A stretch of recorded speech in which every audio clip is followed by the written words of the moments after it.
নমস্কার, আজকে চলে এসেছি আবার একটি নতুন ভিডিও নিয়ে। আজকে শুভ জন্মাষ্টমী, তাই সকাল সকাল ঘরদোর পরিষ্কার করে ঘরদোর মুছে নিয়েছি। তারপরে এই যে দেখুন আকাশ মেঘলা মেঘলা, আজকে শুভ জন্মাষ্টমী, তাই বৃষ্টি তো হবেই। কালকে রাতেও বৃষ্টি হয়েছে আর চারদিকে মেঘ করে আছে। তারপরে আমি রেডি হয়ে সকালে ঠাকুর বাসনগুলো ধোয়াধুয়ি করে ফুল তুলে রেখে দিয়েছিলাম তুলসী থানে। আর এখানে আমাদের পুনু চলে এসেছে বিস্কুট নিতে।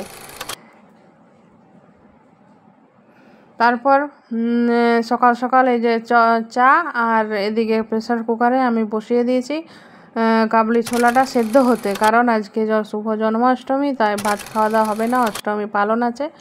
আজ লুচি আর কাবলি ছোলা পনির দিয়ে তরকারি হবে, আর একটু সুজিও করে নেব ভাবছি। এদিকে আমি আলুটা কুচি কুচি করে কেটে কড়াইয়ে কষে নিচ্ছি, আর এখানে ছোলাটা সেদ্ধ হয়ে গেছে, ছোলাটা ঢেলে নিয়েছি। তারপর কিছুক্ষণ ঢাকা দিয়ে আবার একটু কষে নেব, তারপর জল ঢেলে দেবো। নিরামিষ রান্না খেতে ভালোই হয়, একটু মশলাপাতি কম দিলেই হচ্ছে। আর তারপর আমি এখানে ময়দাটা মেখে নিচ্ছি, একটু বেশি করে আজকে ময়ন দিয়েছি, কারণ খাস্তা খাস্তা লুচি খেতে ভালোই লাগে। ময়দাটা মাখা হয়ে গেল, এরপর ঢাকা দিয়ে আমি কিছুক্ষণ রেখে দেবো। আর এদিকে তরকারিটাও হয়ে গেছে প্রায়। দিকে ময়দাটা মাখা আছে, এটা কিছুক্ষণ ঢাকা দিয়ে আমি চলে যাব বেডশিটটা বদলাতে, কারণ আজকে ছুটি আছে।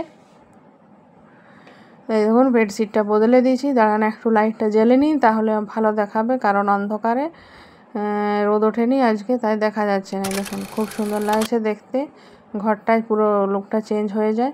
আর এদিকে যেটা আমি তুলে নিয়েছিলাম সেই বেডশিটটা কলতলে আর কিছু জামা কাপড় ভেজানো আছে, এগুলো কেচে নিব। কেচে নিয়ে আমি চলে যাব লুচির কাছে। তো আমার কাঁচা হয়ে গেছে, কাঁচা কমপ্লিট। এরপর আমি লুচিটা বেলে নিয়ে আর ছাঁকতে শুরু করেছি, কারণ আগে আমি বেলে নিই তারপরে ছাঁকি, একসাথে দুটো হয় না, একা হাতে করতে হয়, হেল্পিং হ্যান্ড নেই আমার, তাই একাই যতটা পারি করি। এদিকে এক বাটি লুচি ভাজা আমার হয়ে গেছে, আর এদিকে থালে 2-3টে থাল এখনও বাকি আছে, লুচিগুলো বেলা আছে। দেখুন লুচিগুলো ভালোই ফুলছে, ফুলকো লুচি, গরম গরম। একটা একটা করে ভেজে নিচ্ছি লুচিগুলো। তারপরে লুচি ভাজা হয়ে গেলে আমি একটু ফ্রিজটা পরিষ্কার করব। আর এদিকে